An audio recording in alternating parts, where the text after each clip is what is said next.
1 and 2 to only use an electronic means in collating or transferring elections result. Rather, that INEC is at liberty to prescribe the manner in which election results will be transmitted. That by Section 287(3) of the 1999 Constitution, all authorities and persons are bound to enforce the terms of the judgment until set aside by an appellate court. It submitted that all through the gamut of the Electoral Act, the appellants were unable to refer to the lower court a single provision which prescribed electronic collation of result or even electronic transmission of results. And that was why the court below held that the petitioners were unable to prove that the Electoral Act or guidelines made it mandatory for electronic collation system. He submitted further that the appellants failed to show that the results collated was different from the one they perceived belonged to them. Leonard Silk submitted finally that the Electoral Act 2022, the INEC regulations and manual points irresistibly to a manual collation of results contrary to electronic collation touted by the appellants. The reason being that by paragraph 93 of the regulations, the only circumstance where electronic copy of results becomes relevant is where there is no hard copy of the result. Then the electronic copy can be resorted to during collation. Learned counsel Olanik Bekun urged this court to resolve this issue against the appellants. In his submission, Chief Olujimi SN, or the third respondent, submitted that the appellants seem to have admitted their failure to prove allegation of non-compliance when they pleaded with this court to depart from the earliest established legal position that non-compliance be proved on polling unit basis. He submitted that there is nothing compelling presented by the appellants to warrant a departure from the established legal order, relying on Wike and Peterside, Belgore and Ahmed citations supplied. He urged this court to decline the invitation. According to Leonard Silk, any agreements for relaxing the established standard of proof of allegation of non-compliance must not be driven by sentiments and cavalier presentation of a case seeking to overturn the will of millions of the electorate in a presidential election. He contended that the appellants merely half-heartedly offered 27 witnesses, many of whom were incompetent witnesses, while purporting to prove allegation of non-compliance, covering 176,000 polling units spread across the 36 states that make up the Federation of Nigeria. He argued that based on the inadequate evidence, the allegation of non-compliance must fail, relying on Buhari and Obasanjo, Atiku Abubakar, and INEC, all citations supplied.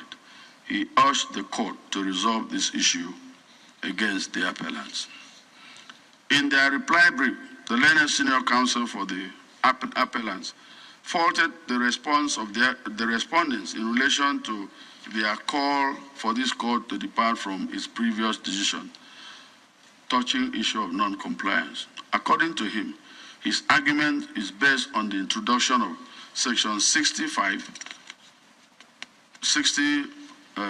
and 6 and 187 of the Electoral Act 2022 and paragraph 46 or 4 of the first schedule to the Electoral Act, which provisions were not in the 2010 Electoral Act, that these new provisions deal with the new manner of transmission of result as contained in paragraph 38(1) and 2 of the Regulations and Guidelines for Conduct of Elections 2022 and the legislative intervention to reduce calling of numerous witnesses.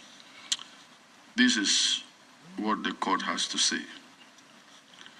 By Section 135, sub 1 of the Electoral Act 2022, an election shall not be liable to be invalidated by reason of non-compliance with the provisions of this Act if it appears to the election tribunal or court that the election was conducted substantially in compliance with the principles of the Act and that the non-compliance did not affect substantially the result of the election.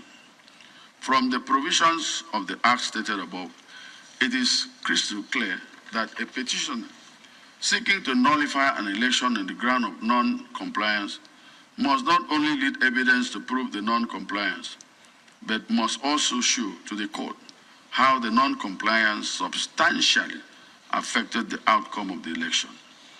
A petitioner in this situation must therefore adopt a kind of double-barrel approach. You don't fire one barrel and leave the other intact. Both must be fired together at the same time. From the evidence as can be garnered from the record, the judgment of the court below and the arguments of both parties in this appeal, one thing is very clear, and that is the appellants abandoned the duty imposed on them to lead credible evidence to prove non-compliance, but relied solely on the failure of the first respondent to transmit results real-time to the IREF portal.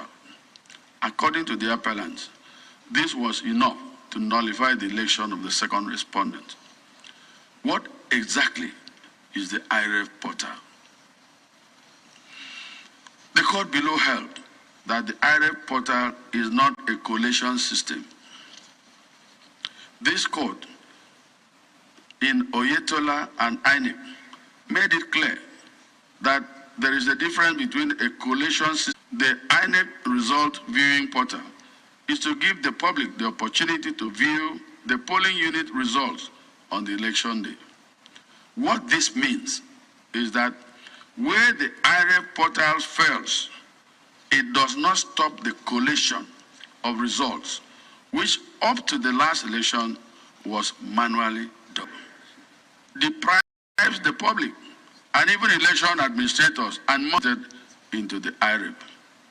Truth must be told. The non-functioning of the IREF may also reduce confidence of the voting public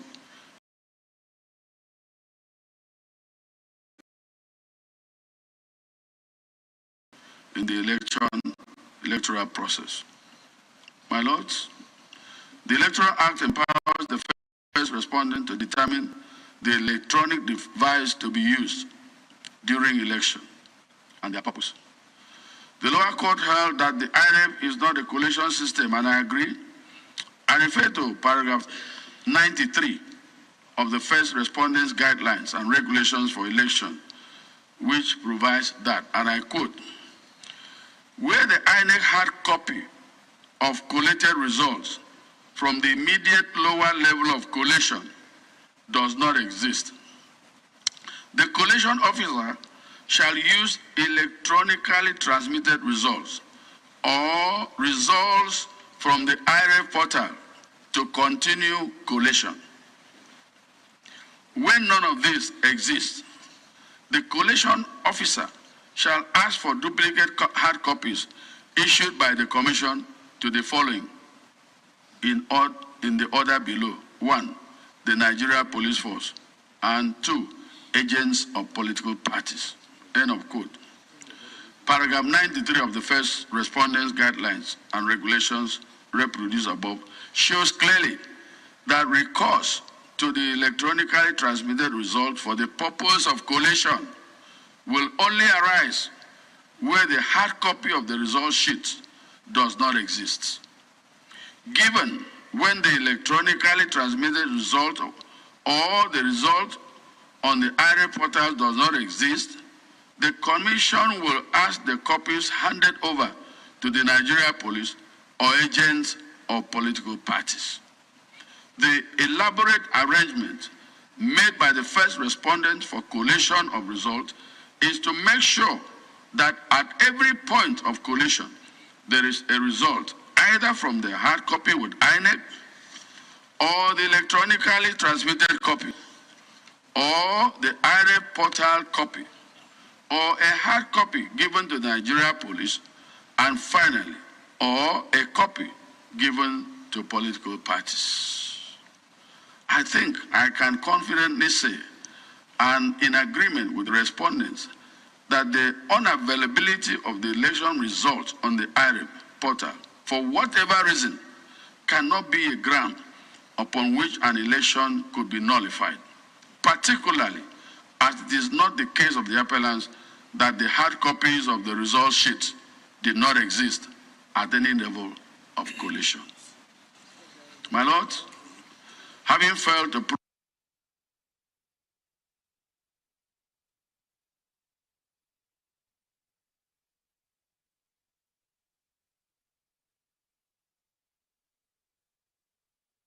approachments with the or that there was any miscarriage of justice, state of society. Section 137 of the electoral act relied on by the appellants for the failure to prove non-compliance in the manner we are used to provide. I quote, it shall not be necessary for a party who alleges non-compliance with the conduct of election to call oral evidence if originals or certified copies manifestly disclose the non-compliance. The above provision has not solved the petition of the need to credible evidence to prove non-compliance. It states clearly that oral evidence may not be necessary if and only if originals or certified copies manifestly disclose non-compliance. In this case, the appellants have not demonstrated the originals or certified copies of documents they want before the plan. Even when such documents are entered in evidence, it is to be sure that they manifestly disclose the non-compliance. On the whole, it is my word considered clear, which accords with the views of this court, the court below, that the failure that will result of the act did not affect the result of the election. Accordingly, this issue is resolved against the appellants. The second issue is whether the court below was right in its interpretation of the provisions of Section 184 sub-2b and Section 299 of the Constitution of the Federal Republic of Nigeria as amended, in holding that securing 1/4 of the federal votes cast in the Federal Capital Territory is a constitutional constitutional requirement of the valid return of a candidate as duly elected President of the Federal Republic of Nigeria. It is argument that the Legislative Council for the appellant President of the Federal Republic of Nigeria. In his argument, the learned senior counsel for the appellants urged this court to interpret the word "and" in Section 134 2b of the Constitution conjunctively and not disjunctively, which will make it compulsory for a candidate to score a quarter or 25% of votes cast in the Federal Capital Territory before he can be President of the Federal Republic of Nigeria. The respondents argue otherwise. My noble lords, on pages 8234 to 8235 of Volume 10 of the Record of Appeal, the lower court made the following decision, and I quote, as expressly stated in Section 299 of the Constitution for the purposes of fulfilling the requirements of Section 134 sub-2b of the Constitution for the return of a presidential candidate as duly elected, the Federal Capital Territory, Abuja, is to be treated as one of the states in the calculation of 2/3 of the states of the Federation, such that if the candidate polls 25% or 1/4 of votes in 2/3 of 37 states of the Federation, FCT inclusive, the presidential candidate shall be deemed to have been duly elected, even if he fails to secure 25% of the votes cast in the Federal Capital Territory, Abuja, as the second respondent did. End of quote. To be very honest, I do not see anything wrong with the above decision. It is basic that one of the vital concerns of interpretation of statutes is that a court of record should be minded to make broad interpretation, or what is sometimes referred to as giving same a liberal approach. A court should give a holistic interpretation to a statute or the Constitution as required by law. Probably I may add that a court must give the Constitution or a statute a purposeful and people-oriented interpretation. What I'm trying to say is that in interpreting the Constitution or any statute for that matter, a narrow and selfish approach, the duty of the court in interpreting statute should be in such a way that it serves the generality of the people and not for a select few. It is tried that the legislature does not intend creating injustice or an absurdity. Hence, the court must always adopt a construction or interpretation which will not reduce legislation to futility and absurdity. See Governor of Kwara State and Dada, citation supplied. Let me drive this matter home. The POSA rendered by the learned senior counsel for the second respondent in their brief comes handy.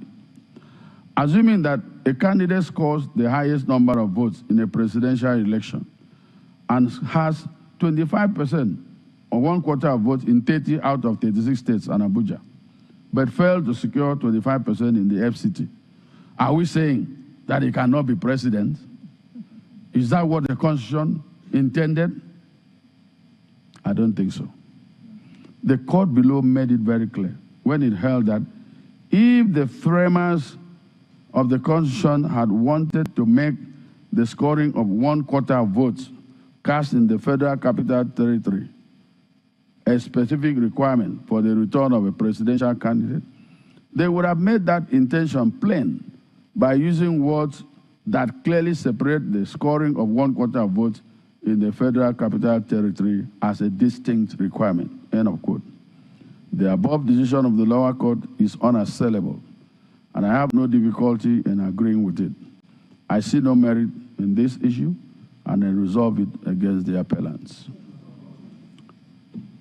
Issue 3 calls on this court to interrogate the decision of the court below and answer the question whether the lower court was not in error to have expunged the witness statements on oath of appellant subpoenaed witnesses, namely PW 12, 13, 14, 15, 16, 17, 18, 21, 23, 24, 25, 26, and 27, and the exhibits tendered by them on the ground that the witnesses' statements on oath were not filed along with the petition, and that Order 3, Rule 2 and 3 of the Federal High Court Civil Procedure Rules 2019 is not applicable in election matters.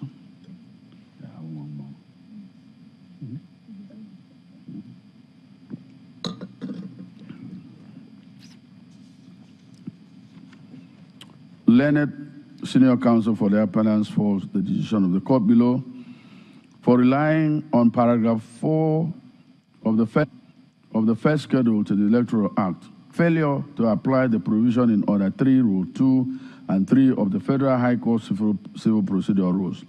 He submitted that the interpretation given to paragraph 4.5b of the first schedule to the Electoral Act 2022 by the lower court in disallowing the testimonies of the appellant's subpoenaed witnesses will only lead to absurdity and prevent petitioners from compelling relevant evidence in possession of an adversary. In reply, the 3 senior counsel for the respondents in their various briefs submit in unison that the 21 days prescribed for filing the election petition cannot be extended under any guise, and that paragraph 4.5b of the first schedule to the Electoral Act cannot be enlarged to accommodate witnesses' statements on oath, which were not filed along with the petition. That having responded to the petition based on the facts and witnesses' statements front-loaded, their right to fair hearing will be trampled upon by allowing new evidence through those witnesses when they have no right to further reply. They urge the court to resolve this issue against the appellants. Let me reiterate the already tried position of the law that election petition is sui generis. That is to say, it is in a class of its own. As was held by this court in Abubakar and Yaradua, this is no longer a moot point. It is different from a common law civil action. In Kalu and Uzo, citation supplied, this court stated clearly that the Electoral Act of whatever version, particularly that of 2022, contains mandatory provisions. Thus, election petitions have certain peculiar features which make them sui generis. They stand on their own and bound by their rules under the law. It was further held that defects or irregularities which in other proceedings are not sufficient to affect the validity of a claim are not so in an election petition. A slight default in compliance with a procedural step could result in fatal consequences for the petition. It has to be noted that rules governing civil proceedings are not the same which govern election proceedings. And where the Electoral Act requires recourse to civil procedure rules, it must be made subject to the provisions of the Acts. My noble lords, a combined reading of Section 285, sub 5 of the Constitution of the Federal Republic of Nigeria as amended, and paragraph 45 of the first schedule to the Electoral Act 2022 shows that the time limit for the filing of written statement on oath of witnesses in election petition proceedings is 21 days from the date of declaration of results. As was pointed out by counsel for the respondents, due to the sui generis nature of the election proceedings, amendment to the petition or calling of additional witnesses will not be entertained after the statutory time limit for the filing of petition has expired. Thus, a petitioner cannot present his case in bits, otherwise the respondent's right to fair hearing will be breached. This was the position of this court in Oke and Mimiko, citation supplied. In his contributory judgment in the above case, Clara Ogumbiye JS retired, made the following decision, and I quote, by paragraph 4, sub 1 and 5 of the first schedule to the Electoral Act, a composite analysis of the contents of an election petition has been spelled out, and also a list of materials which must be accompanied. The use of the word shall in the subsections is very instructive. It is mandatory and conclusive. In other words, the provisions do not allow for additions, and hence the procedure adopted by the appellants in seeking for extension of time is nothing other than surreptitious attempt, which provides for extension of time. What is more, via paragraph 14.2 of the first schedule to the Electoral Act, the appellants by section 135 Act had been totally foreclosed from any amendment, which was in fact the hidden agenda promoting application. Further still, and on a critical perusal of the application, Relief 2 seeks leave to call additional witnesses, to wit AEO. It is pertinent to restate that at the close of pleadings, parties had submitted the list of witnesses who were to testify together with their deposition. The idea, purpose, and intention of the application is suggestive of nothing more than a clear confirmation, seeking an order for an amendment as rightly and ingeniously thought out by the trial tribunal and also affirmed by the lower court. This will certainly violate the provisions of section 285 sub 5 of the Constitution and section 134 of the Electoral Acts. End of quote. It has to be emphasized that the use of the word shall in paragraph 4.1 and 5 of the first schedule to the Electoral Act makes it mandatory and conclusive. The question may be asked, can a court extend time circumscribed by the Constitution for a party to do a thing he could not do before the expiration? The obvious answer is no. Such provisions like Section 85 sub 5 of the Constitution are mandatory, and any exercise of discretion by the court is without jurisdiction and therefore a nullity. In APC and Marafa, citations applied. This court held that application of time to call additional and file additional witnesses' statements after the prescribed period for presenting election petition are not permitted because election matters are time-bound, and by reason of being sui generis, the procedure in handling them are stricter than ordinary civil matters. See also Ararume and INEC citations applied. Compel the impossibility, and that subpoenaed witnesses should be allowed to testify. But as was argued by the learned respondent, A.B. Mahmoud SN, subpoenas and the effect and purpose of sub 5 of the Constitution of the Federal Republic of Nigeria and paragraph 4.5 of the first schedule to the Electoral Act 2022. It is on this note that I hold that the decision of the court below to strike out the offending witness depositions cannot be faulted. I resolve this issue against the appellants.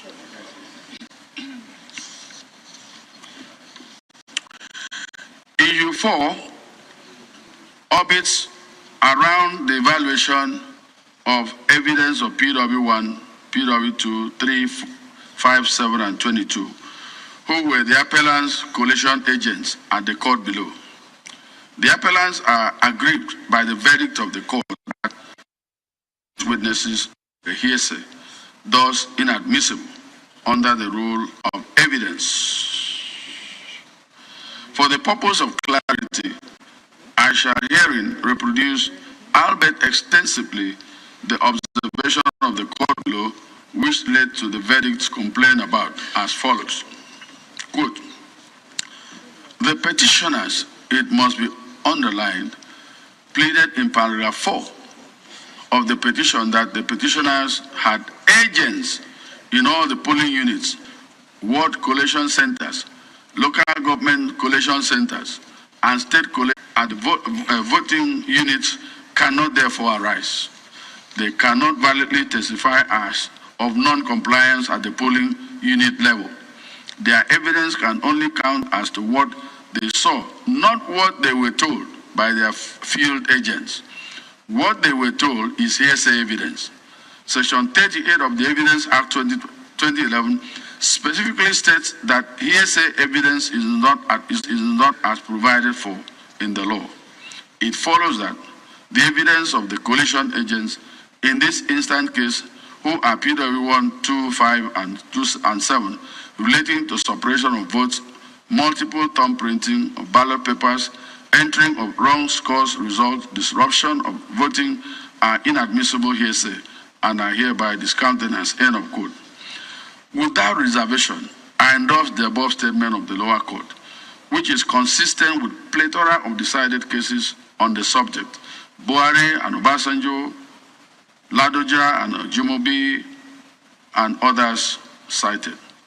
From the evidence on record, it is indisputable that PW1, 2, 3, 5, and 7, who were the appellant state coalition agents and national coalition agents, were not present in all the polling units, which results they have disputed, which means that their evidence in respect of all the polling units, other than the ones that they were present, were clearly hearsay. They were most likely informed by the polling unit agents who were alive but failed to testify. I must say that the above statement of the lower court had nothing to do with the court's failure to ascribe probative value to documents put in evidence pursuant to Section 137 of the Electoral Act 2022 and paragraph 46.4 of the first schedule to the Electoral Act, as vehemently submitted by the appellants. Indeed, the point is instructive in view of the fact that the court had earlier on page 8,102 of the record rejected and overruled the third respondent's preliminary objection, seeking that documents tendered by the appellant be expunged for being dumped on the court. The finding of the lower court in discountenancing the evidence psychoanalysis of PW 1, 2, 3, 5, and 7, same being based on hearsay, cannot be faulted. More so, the appellants have not presented any argument to warrant the interference of this court with the finding of the lower court. The issue, again, is resolved against the appellants.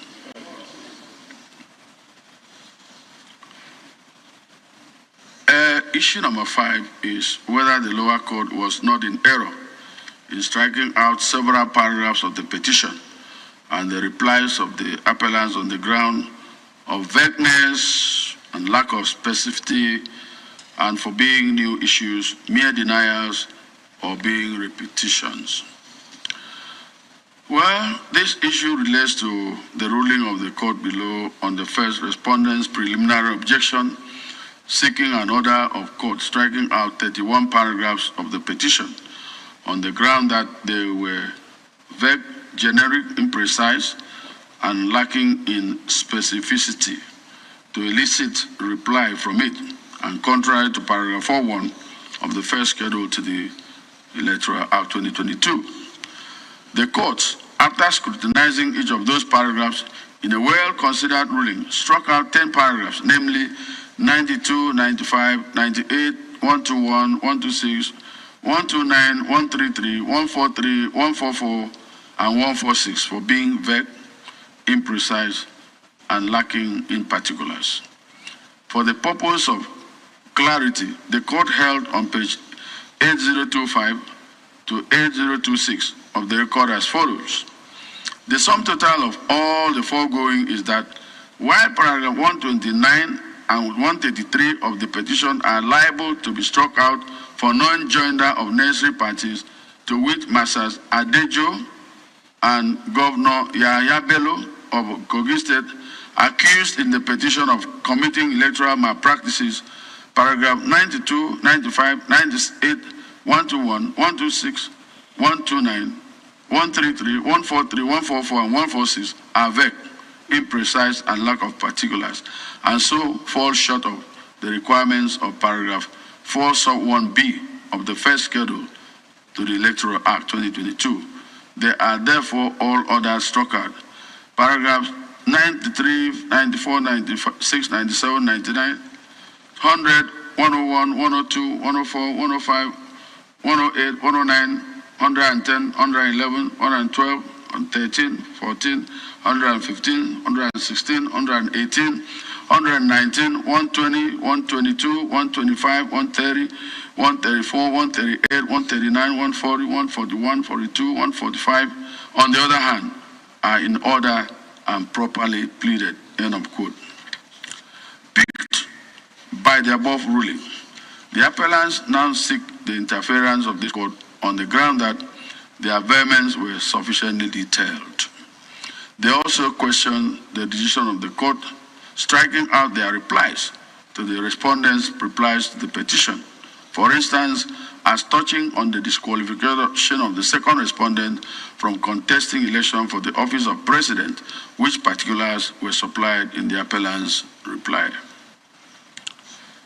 It is instructive to note that in paragraph 146 of the petition, the appellants simply averred that, quote, the second respondent was at the time of the election not qualified to contest the election, not having the constitutional threshold, end of quote. They did not supply the particulars of the threshold, which they perceived disqualified the second respondent from contesting the election, as enumerated in section 137 of the Constitution of the Federal Republic of Nigeria, 1999, as amended. Howbeit, in their reply, the appellant ruled out monstrous particulars of disqualification by reason of dual citizenship, a drug-related case. Note that this and the person returned as the winner of the election, and 4, state clearly and the relief sought by the petitioner. By the provision of paragraph 16 sub 1a of the first schedule to the Electoral Act 2022. The Act frowns at the introduction of new facts, grounds, or prayers tending to amend or add to the averments of the petition in the petitioner's reply. In fact, a petitioner is only required to file a reply in answer to new issues or facts which may be raised in the respondent's reply, which were not dealt with in the petition. This means that there would be no need for the petitioner's reply. See Oni and Oyebanji, citations supplied. I have critically considered the arguments of parties contained in their respective briefs of argument vis-a-vis the record of appeal. The affected paragraphs of the petition relates to allegation of wrongful cancellation of polling unit results in various local governments in Sokoto State without particulars, manipulation of results in unspecified polling units in some local government areas of Kogi State, wrong results entered for the appellants in unspecified polling units in Borno State, criminal allegations against Honorable Adejo and Governor Yaya Bello without joining them as parties to the petition, open-ended allegation of disqualification against the second respondent, and tying critical allegations of corrupt practices in the election to a statistician report prepared by one Samuel Odutan, that's PW21, without serving the said report on the respondents along with the petition to enable them respond thereto. I am unable to agree with the appellant's argument that the lower court was wrong to have struck out the affected paragraphs for disclosing no particulars, together with some replies in the appellant's reply brief, which sought to bring in new evidence through the back door. I uphold the decision of the lower court, striking out the affected paragraphs and replies of the appellants for being vague, imprecise, lacking in particulars, and seeking to ambush the respondent via the petitioner's replies. The ruling of the lower court is unassailable, and this court will not interfere. This issue, again, is resolved against the petitioners. Issue 6 is whether the lower court was not in error in its evaluation of the evidence of the appellant witnesses on the burden of proof and clear admission against interest made by the first respondent. This issue turns on the averment of the first respondent in paragraph 8 of his reply to the appellant's petition, that the appellants in this case won the contested election in 21 states out of the 36 states of the Federation, namely Adamawa, Akwa Ibom, Bauchi, Bayelsa, Borno, Delta, Ekiti, Gombe, Jigawa, Kaduna, Katsina, Kebbi, Kogi, Kwara, Nasarawa, Niger, Osun, Sokoto, Taraba, Yobe, and Zamfara states. The appellants contend that such averment is tantamount to admission against interest by the first respondent. They therefore question the declarations to return of the second respondent as the winner of the said election. On its part, the first respondent contended that its said admission is of no consequence, having regard to the fact that the appellant scored 6,984,520 votes, as against the second respondents who scored 8,794,726 votes. That in determining the winner or loser in an election to the office of president, the number of states won by a candidate merit any consideration except in the context of geographical spread and ensuring compliance with the constitutional requirements. In its evaluation of evidence on the issue, the court below on page 8238 of the record had this to say, quote, "The table referred to by the petitioners is the table of results declared by the first respondent. There is no other set of results placed before this court by the petitioners to form the basis of our finding of fact as to whether the declared result is wrong or not. Success or failure in an election depends on figures which is in turn dependent on votes garnered by each candidate. So, where the complaint in an election petition is that the candidate returned did not poll majority of highest votes in the election to be returned, as contended here by the petitioners, not only must the figures disputed be pleaded, the figures of votes the petitioner perceives as correct figures of the election ought to and must be pleaded. The court went further to hold on page 2854 of the record that, quote, Section 134 sub 2 of the 1999 Constitution talks of the highest number of votes cast at the election if the contest was among more than two candidates, as in the instant case, not majority of votes cast as propounded by the petitioners. The first respondent was therefore right from the results declared by her in the absence of any rival or alternative result placed before this court by the petitioners. That the second respondent, who scored 8,794,726 votes as against 6,984,520 votes scored by the petitioners in the election, scored the highest number of lawful votes cast in the election, end of quote. The above statements, qua holding of the court, represent the correct position of the law, and I wholly endorse same. I have earlier in this judgment resolved the issue of electronic transmission of results, which is the main thrust of the appellant's contention in this appeal. I shall not revisit the point under this issue. On the contention that the first respondent's averment that the appellant won 21 states out of 36 states of the Federation, thus constituting an admission against interest, the position of the law is well settled, having regard to who can be declared winner of a presidential election in Nigeria.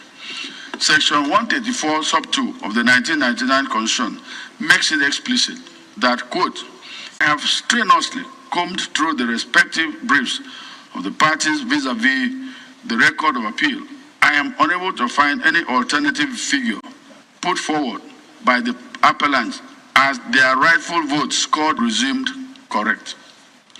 In the case of Abubakar and Yaradua, citation supplied, this court held that, and I quote, election results are presumed by law to be correct until the contrary is proved. It is, however, a rebuttable presumption. In other words, there is a rebuttable presumption that the result of any election declared by a returning officer is correct and authentic, and the burden is on the person who denies the correctness and authenticity of the return to rebut the presumption, end of quote. See also CPC and INEC, Buhari and Obasanjo, Hashidu and Goje, all citations supplied. That the appellants, having not put forward their perceived rightful score to rebut the results put forward by the INEC, the law presumes the first respondent's version as correct. It would not matter whether the appellant can prove having won more states or if the first respondent admits that much. The figures before us shows that the second respondent won the highest number of votes and was accordingly returned elected. From whence, therefore, would we manufacture evidence to support the appellant's claim that they scored the majority of lawful votes cast at the election, or that there was non-compliance with the Electoral Act, which affected the credibility of the election? Nowhere, definitely not from the evidence on the record. And that is why this issue is resolved against the appellants.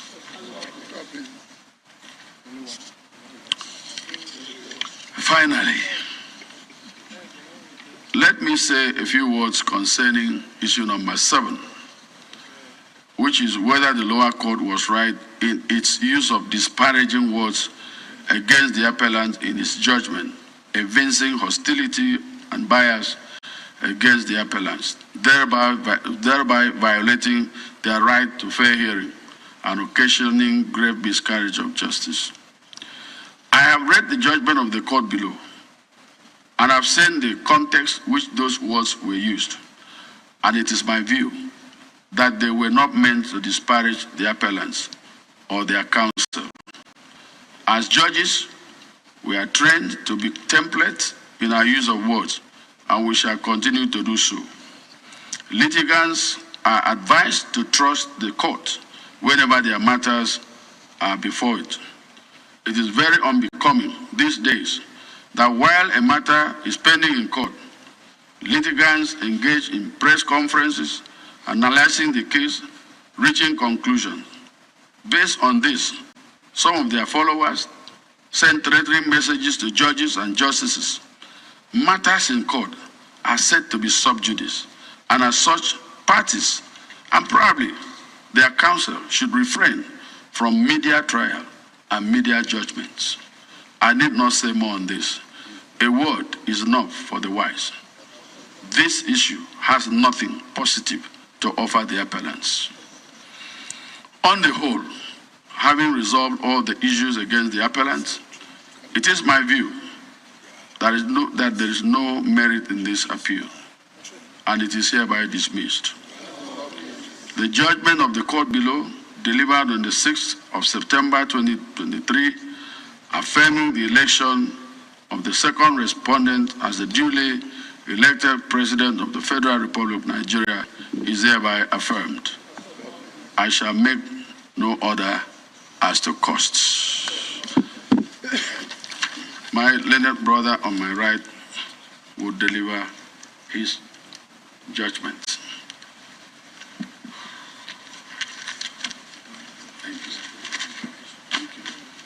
Well, my lords, learned senior counsel and all other counsel, this time around it will not be a 12-hour judgment. So, my Lord,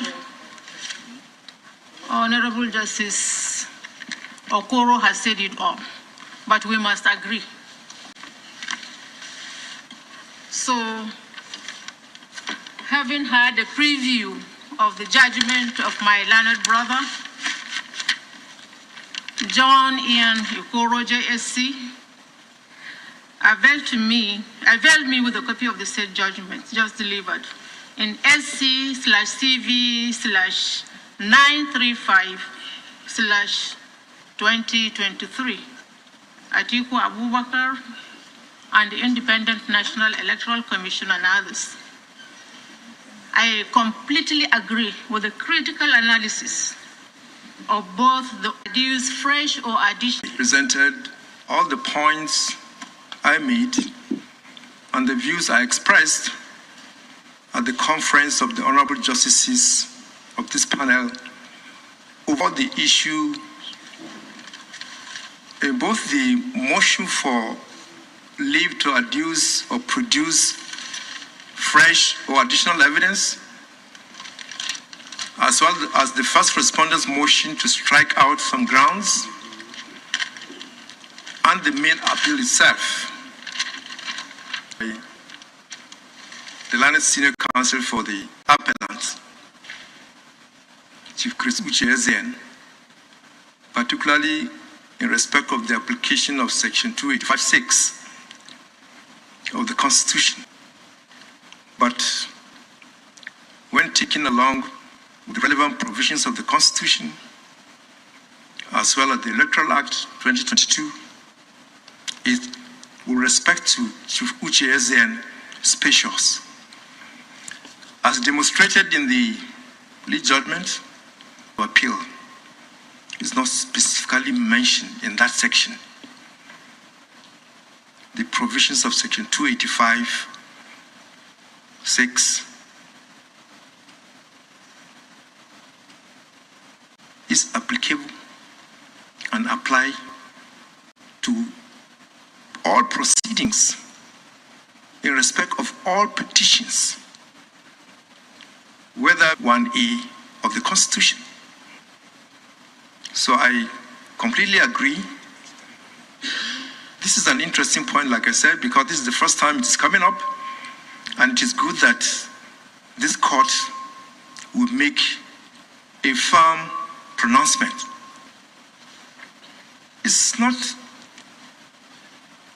elevated to a higher pedestal than any of the states of the federal states, for which a candidate is required to obtain at least 1/4 of the votes in 2/3 of each of the states. So I totally agree to entertain the application for leave to produce fresh or additional evidence, and that this appeal is also lacking in merit and deserves to be dismissed. I also dismiss the appeal, and that will be my judgment in this appeal. I abide by the consequential orders made in the lead judgment on cost to be borne by the parties for the prosecution of this appeal. My little brother, Salawa, will deliver his judgment. My learned brother, the Honorable Justice Okoro Jesse, has accorded me the opportunity of a preview of the judgment that he has just delivered. I must say that I have read that judgment,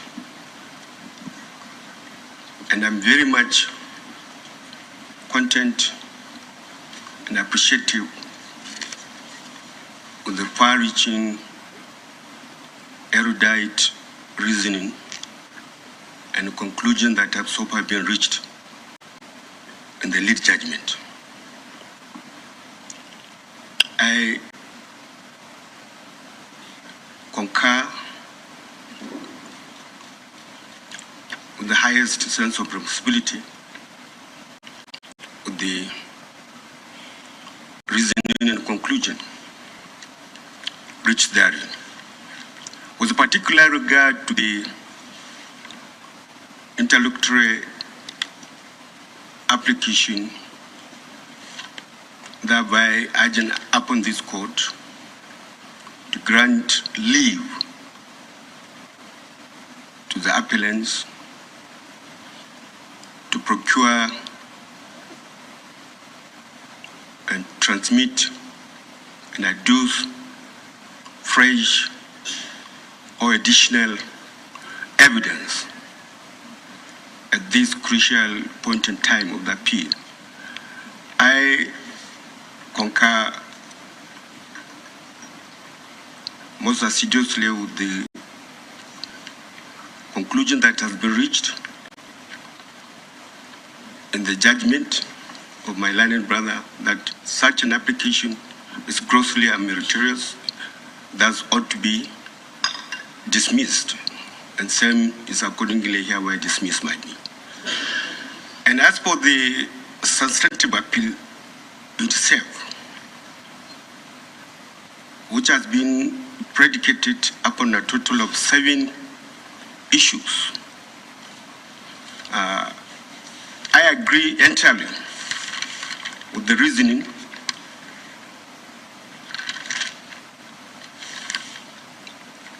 eruditely expressed by my learned brother that each of the 7 issues that have been canvassed and argued by the appellant are grossly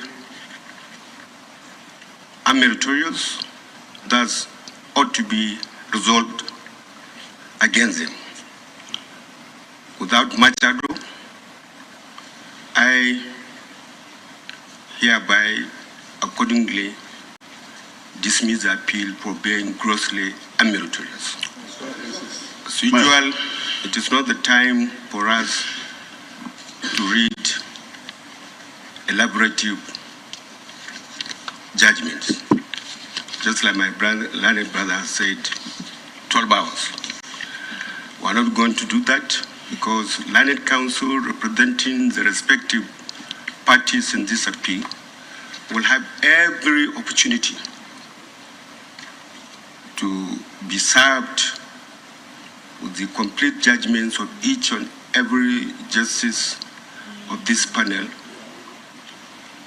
in due course. Because constitutionally, we have total of 7 days within which judgments must be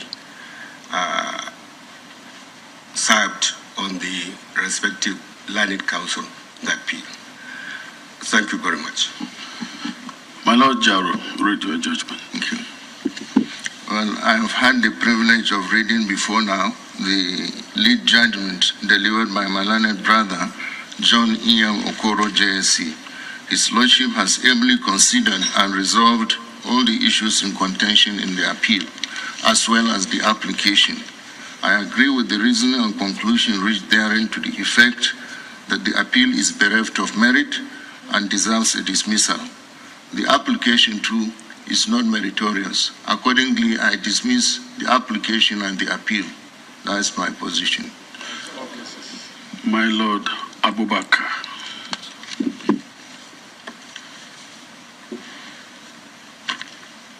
I thank my Lord the Presiding Justice, Honorable Justice John Iam Okoro, just delivered in this appeal.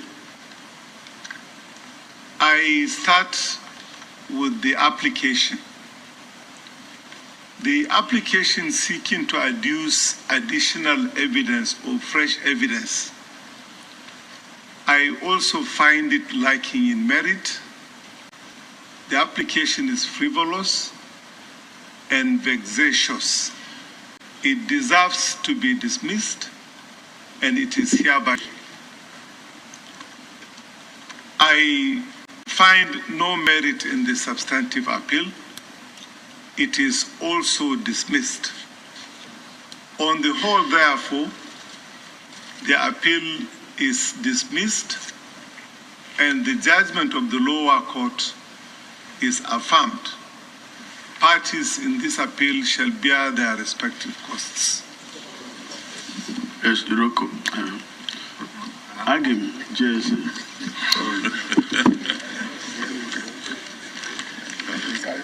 With the kind permission of the learned presiding justice, let me also express my view. I had a preview of the judge therein, and I must remark that it is bristling with commendable erudition. Let me, however, say maybe one or two things, since we will have opportunity, you will have opportunity to have our views, that the deposition is, for this additional reason, inadmissible. So if a document is inadmissible, you cannot ask that by the seal of the authority before whom it was issued. A deposition from another country to be used to official public, his seal or signature, or if sworn before a person legally authorized to take the seal, or if sworn in the Nigerian Embassy, High Commission, or consulate in that country, the signature of the officer authorized to do so, and the seal of the Embassy, High Commission, or consulate. Such authentication is an assurance of the origin and authenticity of the foreign disposition.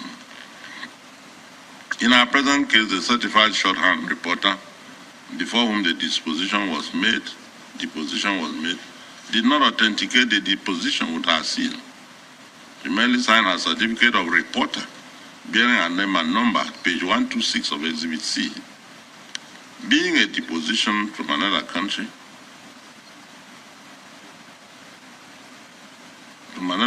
it cannot be used in Nigeria without authentication. The authentication of the oath administration is mandatory. I have wondered why the deposition said to be was not made before the court in the said proceedings. And if made elsewhere in the law office of the first appellant's attorney, why was it not filed in the above-mentioned court because of the peculiar circumstances of this case, and adopted as a deposition ordered to be made by the court, so that it can form part of the record of that court to enable the court issue it as part of its record also authenticate it with the seal of the court and the signature of the relevant officer of the court. Page 1 of the deposition is headed in the United States District Court for the Northern District of Illinois in reapplication of Atiku Abubakar for an order directing discovery from Chicago State University pursuant to 28 U.S.C. 1782 number 28 CV 05099. This gives the impression it is